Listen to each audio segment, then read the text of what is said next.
Bismillahirrahmanirrahim. Assalamualaikum warahmatullahi wabarakatuh. Perkenalkan, saya Roli Reski Ananda, mahasiswa Magister Manajemen Universitas Muhammadiyah Kalimantan Timur. Kali ini saya akan mempresentasikan sebuah materi dari manajemen strategi. Materi tersebut berkaitan tentang strategi bisnis unit atau biasa disebut SBU.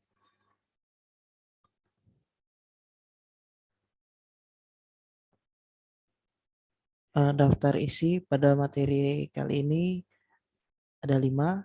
Yang pertama, saya akan eh, membahas pengertian apa itu bisnis strategi unit, macam-macam macam-macam strategi bisnis unit. Yang ketiga, apa itu outsourcing dan offshoring. Dan keempat, bagaimana cara menentukan strategi terbaik.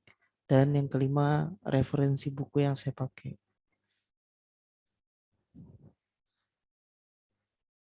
Yang pertama, langsung saja kita ke pembahasan apa itu bisnis strategi unit. Jadi pengertian strategi bisnis. Eh, Sebelum kita masuk ke pengertian strategi bisnis unit, kita lebih dahulu membahas tentang pengertian strategi itu sendiri. Strategi bisnis itu sendiri. Jadi menurut Ward, strategi bisnis ialah sekumpulan tindakan terintegrasi yang bertujuan untuk mencapai tujuan jangka panjang dan kekuatan perusahaan untuk menghadapi kompetitor. Sementara menurut Thomas Llewellyn, strategi bisnis menurut Thomas adalah strategi yang berfokus pada peningkatan posisi kompetitif produk atau jasa pada industri atau segmentasi pasar yang lebih spesifik di mana bisnis eh, di mana perusahaan melayani bisnis tersebut. Menurut Thomas, strategi bisnis sangatlah penting karena menurut penelitian menunjukkan bahwa strategi bisnis memiliki pengaruh lebih besar dibandingkan industri. Sementara menurut Michael A. Porter, salah satu dosen dari Harvard University, menjelaskan bahwa strategi bisnis adalah sebuah strategi yang dilakukan perusahaan dalam mendukung aktivitas bisnisnya. Kemudian, strategi yang persepsikan oleh Porter sendiri ialah sebuah strategi yang menjadikan perusahaan memiliki nilai berbeda atau sesuatu yang menjadikan perusahaan unik dari para pesaingnya. Karena sebuah strategi menjadi lebih baik atau terbaik dari pesaing bukan merupakan sebuah strategi menurut Porter. Jadi Porter sendiri mengungkapkan bahwa strategi terbaik adalah strategi untuk menjadi unik dibandingkan dari para kompetitornya. Selanjutnya, kita langsung ke pengertian strategi bisnis unit. Menurut Thomas L. Whelan, strategi bisnis unit disebut juga sebagai strategi fungsional. Strategi fungsional sendiri adalah pendekatan area fungsional yang diambil untuk menggapai tujuan perusahaan dan unit bisnis dan strategi yang memaksimalkan produktivitas sumber daya. Setiap unit bisnis memiliki strategi fungsionalnya sendiri, semacam unit bisnis marketing, unit bisnis human resource, finansial, operasional, dan lain-lain. Ini ada contohnya teman-teman di samping ini. Jadi teman-teman bisa lihat ada di buku karangan Thomas L. Whelan terdapat 8 unit strategi bisnis unit itu. Kemudian kita akan membahas macam-macam strategi bisnis unit. Sebagaimana yang dijelaskan sebelumnya, menurut Thomas L. Whelan, strategi bisnis unit dibagi menjadi 8 unit. Satu, dari marketing strategi, kedua finansial, yang ketiga research and development, yang keempat operasional, yang kelima purchasing, 6 logistik, 7 human resource management, yang ke-8 information technology strategi. Baik, kita uraikan satu persatu. Yang pertama, marketing strategi adalah strategi pemasaran berkaitan dengan penetapan harga, penjualan, dan pendistribusian produk. Biasanya marketing strategi ini ada di unit bisnis marketing atau bagian penjualan. Ada dua strategi di dalam strategi pemasaran itu sendiri, teman-teman. Keduanya adalah strategi pengembangan pasar dan satunya lagi adalah strategi pengembangan produk. Jika pengembangan pasar, perusahaan lebih berfokus bagaimana untuk meningkatkan pasar dan mendapatkan bagian yang lebih besar daripada pasar saat ini melalui kejenuhan pasar dan penetrasi pasar, atau menciptakan pengguna baru, konsumen baru, atau pasar baru untuk produk yang sudah ada. Sementara untuk strategi pengembangan produk sendiri adalah strategi perusahaan untuk menciptakan produk baru di dalam pasar yang sudah ada, seperti itu. Atau bisa juga menciptakan produk baru untuk pasar yang baru pula. Yang kedua adalah financial strategi. Strategi keuangan biasanya berusaha untuk memaksimalkan nilai keuangan dari sebuah perusahaan. Strategi keuangan menguji implikasi keuangan dari strategi tingkat perusahaan dan bisnis pilihan dan mengidentifikasi tindakan keuangan terbaik. Hal ini juga dapat memberikan keuntungan kompetitif melalui biaya dana yang lebih rendah dan kemampuan fleksibel untuk meningkatkan modal untuk mendukung bisnis strategis. Strategi keuangan yang sangat populer adalah strategi leverage buyout, adalah pengambilan perusahaan akuisisi oleh seseorang atau perusahaan investor yang menggunakan dana pinjaman dengan jaminan berupa harta yang dimiliki oleh perusahaan yang diambil alih atau harta milik investor tersebut. Pengembalian dana pinjaman diambil dari pendapatan perusahaan yang diambil alih. Jadi contohnya seperti ini, teman-teman ya. Perusahaan besar seperti Unilever mengakuisisi Buah Vita. Nah, dalam proses pengakuisisian tersebut, Unilever meminjam dana dari bank untuk mengakuisisi, anggap saja dari bank untuk mengakuisisi Buah Vita. Dan untuk membayar dana pinjaman tersebut, itu didapatkan dari hasil laba yang didapatkan oleh Buah Vita. Jadi tidak menggunakan keuntungan dari perusahaan Unilever sendiri. Seperti itu. Jadi apabila pinjamannya 1 juta dan Buah Vita mendapatkan laba 2 juta, 1 juta untuk membayar dana pinjaman tersebut, 1 juta diterima perusahaan Unilever. Seperti itu contohnya ya. Contoh simpelnya. Selanjutnya ada research and development strategy. Strategi research and development berkaitan dengan inovasi dan pengembangan produk serta proses produksi, dan juga berkaitan dengan campuran dari research and development yang berbeda, dasar produk dan proses, dengan pertanyaan bagaimana teknologi seharusnya diakses melalui pengembangan internal, akuisisi eksternal, dan strategi aliansi. Baik, ini uh, ada dua strategi research and development. Yang satu cost advance dan yang kedua adalah diferensiasi. Mungkin ada contohnya ya. Selanjutnya ada operasional strategi. Strategi operasional sendiri menentukan bagaimana dan di mana produk atau jasa diproduksi. Strategi operasional juga menentukan tingkat integrasi vertikal dalam proses produksi, serta menentukan penyebaran tenaga kerja dan membangun relasi kepada supplier, dan juga berkaitan dengan level optimal dari teknologi yang akan digunakan dalam proses operasional perusahaan. Jadi untuk saat ini ya, Advanced Manufacture Technology atau AMT merevolusi operasional di seluruh dunia dan harus terus memiliki dampak besar karena perusahaan berusaha untuk mengintegrasikan bisnis yang beragam kegiatannya dengan menggunakan prinsip desain dan manufaktur berbantuan atau berbasis komputer, seperti itu. Jadi contohnya bagaimana perusahaan memanfaatkan teknologi dengan baik untuk meningkatkan kinerja operasional. Jadi ada strateginya sendiri ya. Kemudian ada purchasing strategi. Purchasing strategi ini berkaitan erat dengan pembelian atau mendapatkan bahan mentah, spare part dan supplier yang dibutuhkan agar fungsi operasional perusahaan berjalan.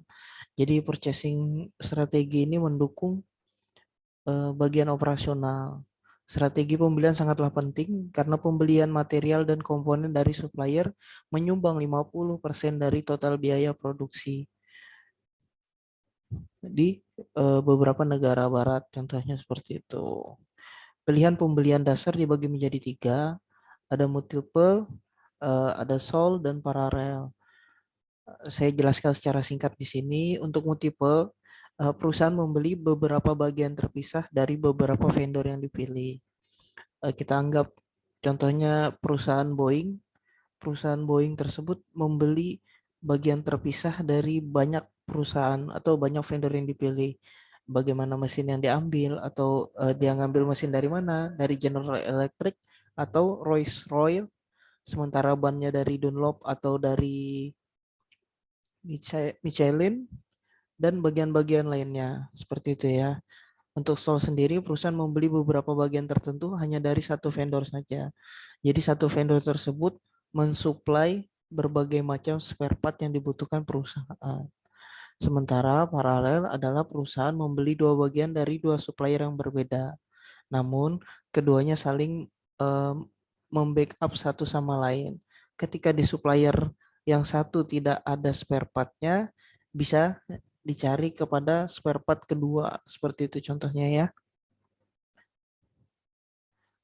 Dan selanjutnya ada logistik strategi. Logistik strategi sendiri berkaitan dengan arus dari produk dari dalam proses produksi hingga keluar proses produksi. Tiga tren yang terkait dengan strategi ini yaitu ada sentralisasi, outsourcing, dan penggunaan internet. Yang pertama adalah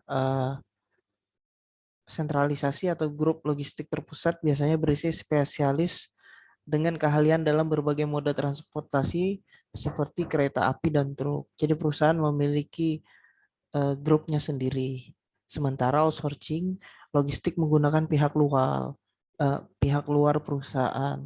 Contohnya DHL, JNT, JNE seperti itu ya. Jadi bukan bagian dalam perusahaan tapi mencari pihak luar sebagai bantuan. Dan yang ketiga adalah internet logistik memudahkan sistem logistik banyak perusahaan karena internet dapat menjangkau banyak retailer dan supplier dan terhubung langsung dengan sistem perusahaan.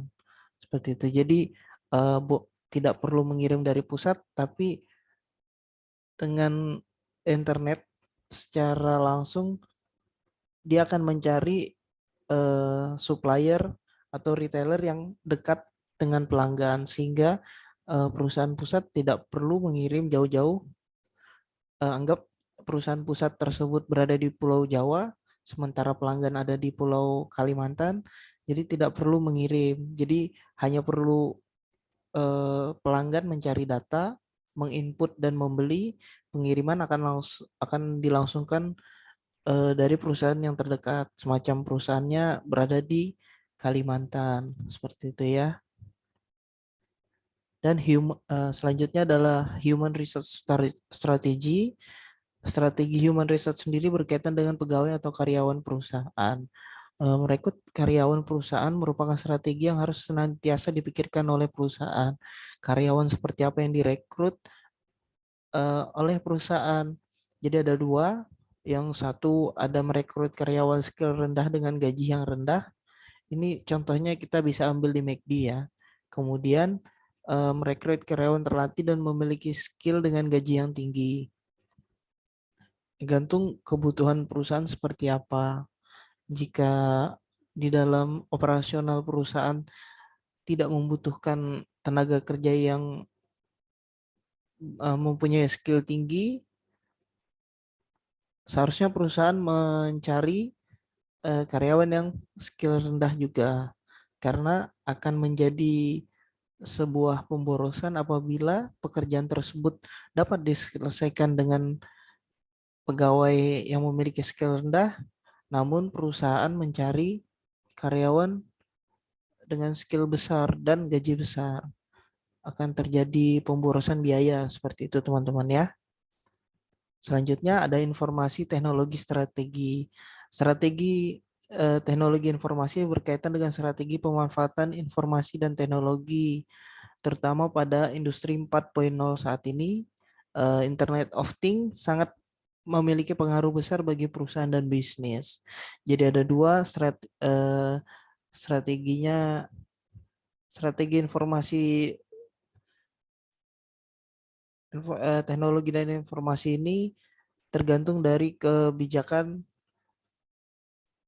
perusahaan sendiri seperti itu ya. Jadi apakah perusahaan ingin menggunakan server yang bagus, unit-unit komputer yang canggih-canggih sehingga memperlancarkan semua sistem operasional, baik sistem operasional dan sistem produksi perusahaan.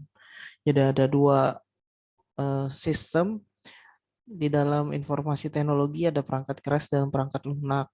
Mungkin teman-teman sudah paham semua. Yang ketiga, kita akan membahas outsourcing dan offshoring.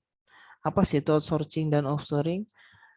Outsourcing itu adalah pengalidayaan, juga dianggap sebagai subkontrak, adalah proses di mana organisasi bisnis mentransfer atau mendelegasikan kegiatan non-inti mereka ke organisasi eksternal. Jadi kegiatan-kegiatan yang bukan kegiatan inti perusahaan itu diserahkan kepada pihak-pihak eksternal sebagai penyedia jasa atau tenaga kerja. Biasa kita dapatkan pegawai outsourcing ini kalau di perbankan itu security-nya dari outsourcing, karena itu bukan bagian inti dari perusahaan perbankan. Dan kalau kita ambil contoh di Pertamina, mereka mengambil tenaga kerja atau pengeboran minyak itu kepada perusahaan Schlumberger. Oke, nah 7 kesalahan besar yang seharusnya dapat dihindari dalam outsourcing adalah: satu, kegiatan outsourcing seharusnya tidak dilaksanakan di luar perusahaan atau di luar pengawasan perusahaan. Kita ambil contoh seperti tadi, eh, perbankan yang mengambil pegawai dari luar. Pegawai tersebut biasanya karyawan bank ya. Yang kedua, memilih vendor yang salah. Terkadang perusahaan harus hati-hati dalam memilih vendor karena kesalahan dalam memilih vendor akan berakibat fatal bagi perusahaan. Selanjutnya, kontrak yang lemah. Kontrak yang lemah ini juga dapat menjadi masalah bagi perusahaan. Selanjutnya yang keempat, mengabaikan masalah personal. Yang kelima, kehilangan kendali atas kegiatan outsourcing. Yang keenam, mengabaikan biaya tak kasat mata dari outsourcing. Dan yang ketujuh, gagal merencanakan strategi keluar. Kemudian selanjutnya offshoring adalah didefinisikan sebagai pergeseran kegiatan bisnis di negara selain negara asal di mana sumber daya dapat tersedia dengan murah untuk perusahaan yang pada akhirnya akan mengurangi biaya keseluruhan perusahaan. Contohnya kita ambil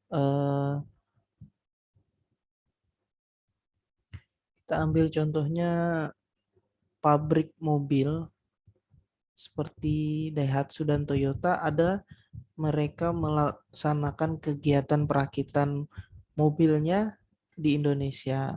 Hal ini bertujuan untuk mengurangi biaya pengiriman barang. Terus selanjutnya, hal ini juga dapat mengurangi biaya-biaya karyawan, terutama buruh ya. Karena bisa jadi apabila Toyota eh, tidak memindahkan beberapa pabrik perakitan mobil atau mereka tetap pada di negara asalnya, eh, biasa buruh-buruh di negara asal mereka itu lebih mahal daripada buruh-buruh di Indonesia seperti itu. Selanjutnya biaya pengiriman pun juga akan semakin besar karena untuk satu mobil yang sudah selesai dirakit itu biaya pengirimannya juga besar gitu ya, karena barangnya juga besar. Sementara jika mereka hanya memindahkan pabrik, bahan baku yang diangkut pun lebih kecil karena nanti akan dirakit di Indonesia. Seperti itu contohnya teman-teman. Kemudian yang keempat adalah menentukan strategi terbaik. Setelah kita membahas apa itu strategi bisnis dan apa tadi tentang strategi bisnis unit, selanjutnya kita akan membahas cara menentukan strategi terbaik. Seperti apa sih cara menentukan strategi yang terbaik? Eh, yang pertama, langkah-langkahnya adalah berpikir strategik dan analisis strategis. Oke, berpikir strategik menurut Kenichi Ohmae di dalam bukunya The Main of the Strategies, Ohmae menjelaskan bahwa ada 3 jenis cara berpikir. Yang satu berpikir sistematis, intuisi, dan berpikir strategis. Bagi Ohmae, pemikiran strategis membutuhkan metode berpikir tertentu dan menggunakan alat analisis tertentu. Alat analisis dalam berpikir strategis menurut Ohmae ada 6, yaitu satu, strategic degree of freedom, building on relative superiority, strategic triangle, issue diagram, profit diagram, dan key factor for sukses. Sementara menurut Chen Litka di dalam bukunya Strategic Thinking Can It Be Taught mengidentifikasikan 5 elemen dalam berpikir strategis. Yang satu, sistem yang sistem perspektif, intent, focus, thinking and time, hypothesis driven, dan intelligent opportunism. Selanjutnya adalah merencanakan strategi atau disebut strategi planning.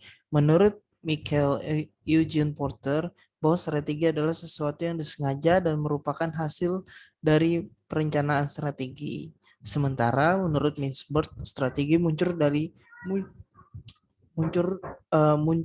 dari dalam organisasi dan ini bukan merupakan sesuatu yang terencana.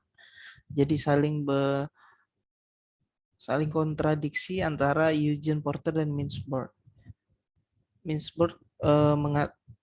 Porter mengatakan perencanaan strategi adalah sesuatu yang disengaja atau sesuatu yang sudah direncanakan. Sementara menurut Mintzberg, strategi itu muncul begitu saja dari dalam organisasi dan ini bukan merupakan sesuatu yang terencana. Berikut menurut pandangan kedua ahli dalam strategi. Kemudian bagaimana cara menentukan strategi terbaik? Ini saya kutip dari buku milik Thomas L. Whelan. Yang pertama ada melihat kemampuan strategi yang diusulkan untuk menangani faktor strategi spesifik yang dikembangkan sebelumnya. Hal ini kita dapati dari analisis SWOT pada bab sebelumnya ya teman-teman ya. Selanjutnya ada pertimbangan penting lainnya dalam pemilihan strategi adalah kemampuan setiap alternatif untuk memenuhi tujuan yang disepakati dengan sumber daya paling sedikit dan efek samping negatif paling sedikit.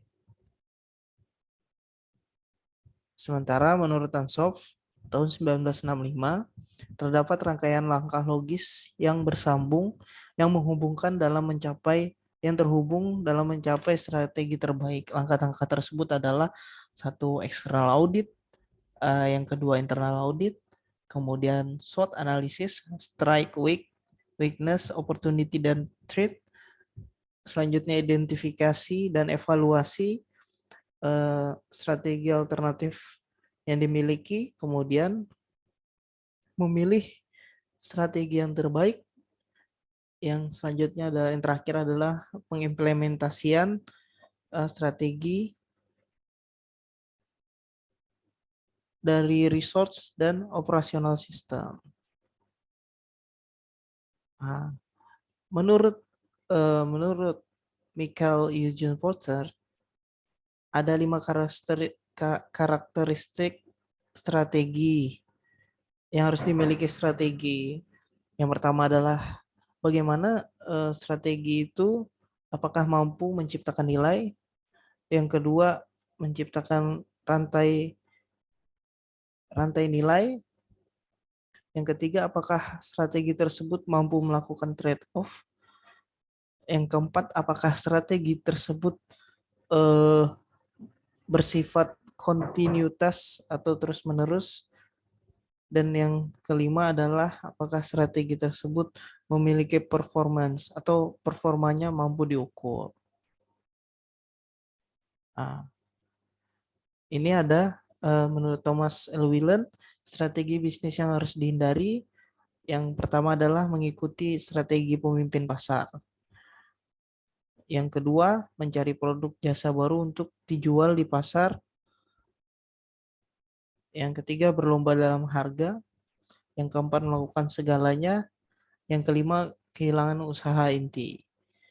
Jadi saya akan jelaskan secara singkat. Yang pertama ini adalah mengikuti strategi pemimpin. Kenapa ini termasuk strategi harus dihindari?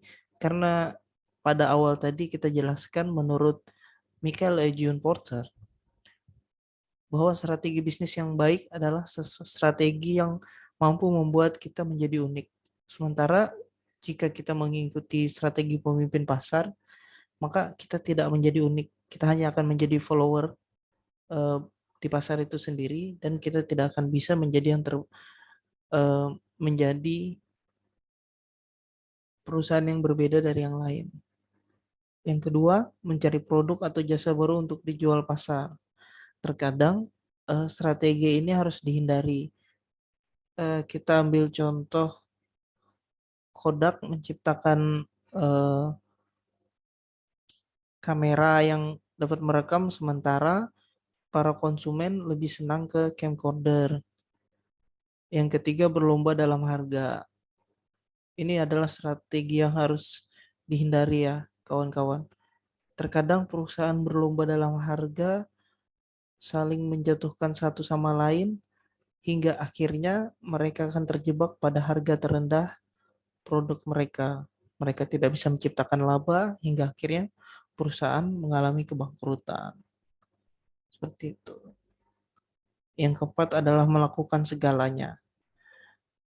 Benar, sebenarnya kita boleh saja berusaha dengan maksimal, tapi tidak harus melakukan segalanya.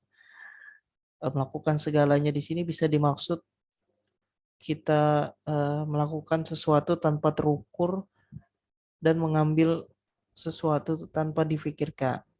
Sebagaimana dijelaskan kali ini, strategi adalah sesuatu yang harus dapat diukur dan direncanakan. Seperti itu teman-teman. Selanjutnya ada 5 adalah kehilangan usaha inti.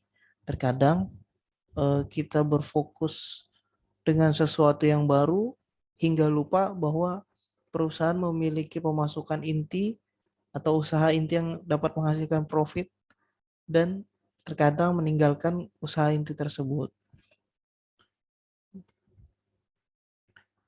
Selanjutnya ada mengimplementasikan strategi. Sebenarnya ini ada di bab selanjutnya, tapi saya masukkan sedikit sebagai penambah materi ya.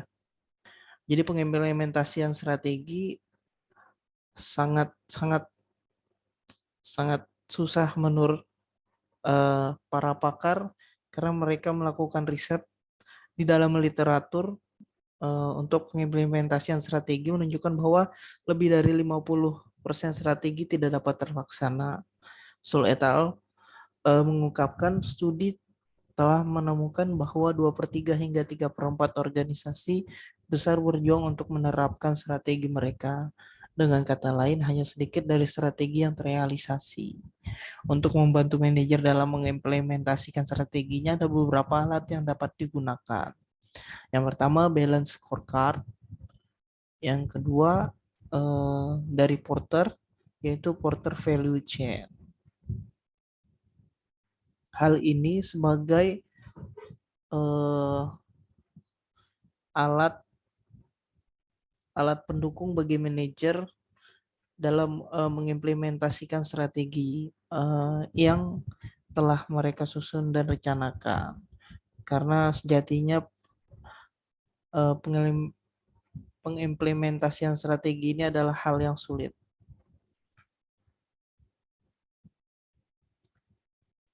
Dan ini adalah beberapa alasan mengapa strategi tidak bisa berhasil menurut Michael A. June Porter.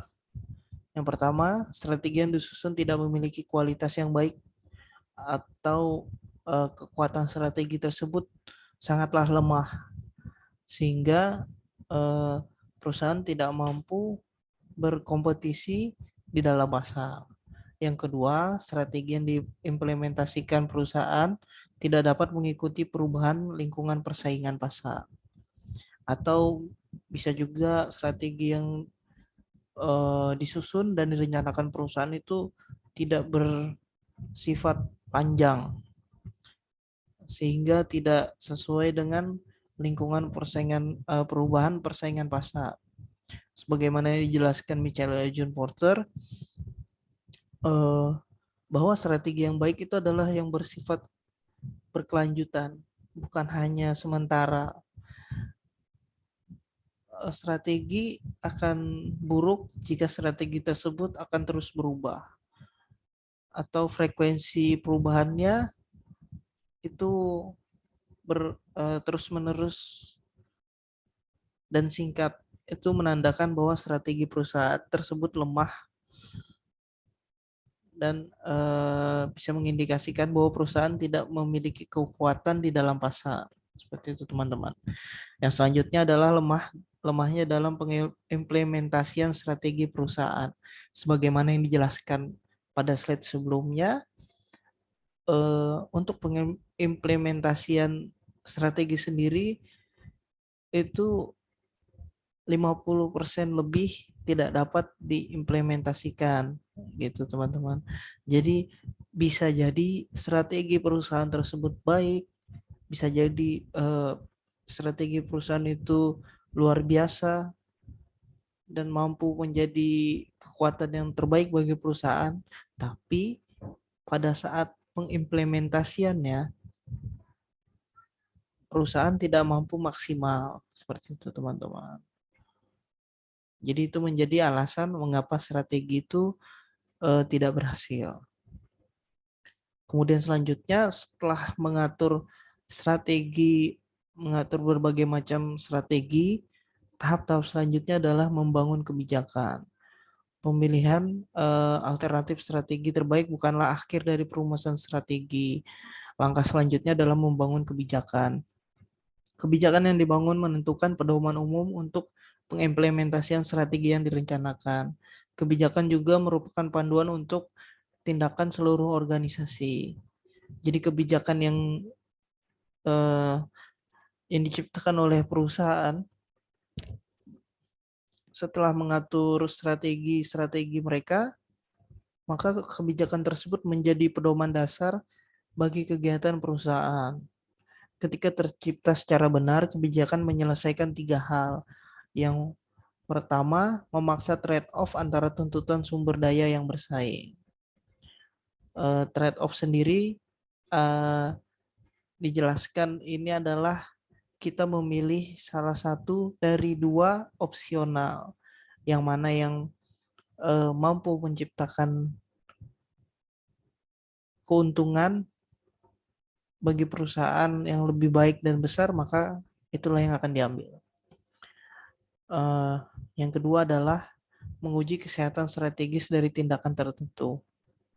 Yang ketiga, menetapkan batas yang jelas di mana karyawan beroperasi sambil memberi mereka kebebasan untuk bereksperimen dalam batasan-batasan tersebut. Jadi tidak membatasi karya, tidak mengekang karyawan, mereka boleh berekspresi, tapi maksudnya mereka boleh berinovasi, tapi pada batasan-batasan yang telah ditetapkan perusahaan. Seperti itu teman-teman. Baik, materi dari saya kali ini sudah selesai.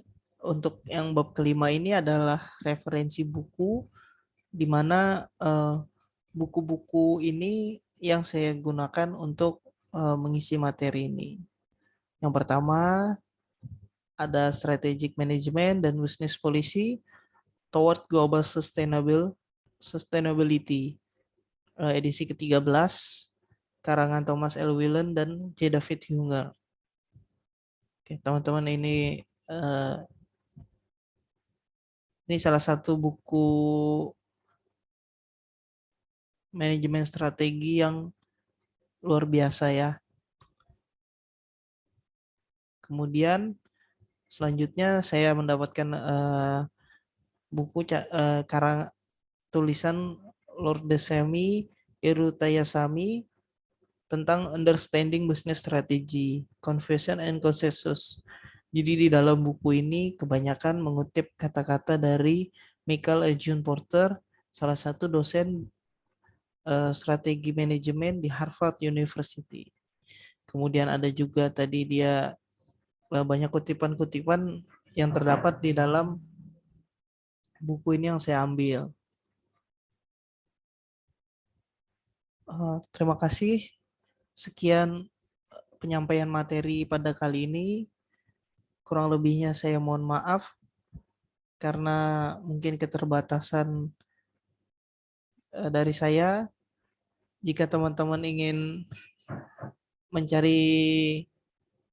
merasa kurang dari presentasi saya kali ini, bisa teman-teman baca buku-buku yang telah saya sampaikan tadi.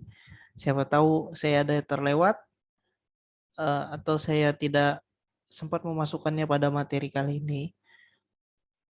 Kurang lebihnya saya mohon maaf teman-teman. Semoga ilmu yang saya sampaikan ini bermanfaat. Tetap semangat dalam belajar, jangan menyerah, teruslah belajar karena belajar adalah salah satu jalan menuju kesuksesan. Assalamualaikum warahmatullahi wabarakatuh.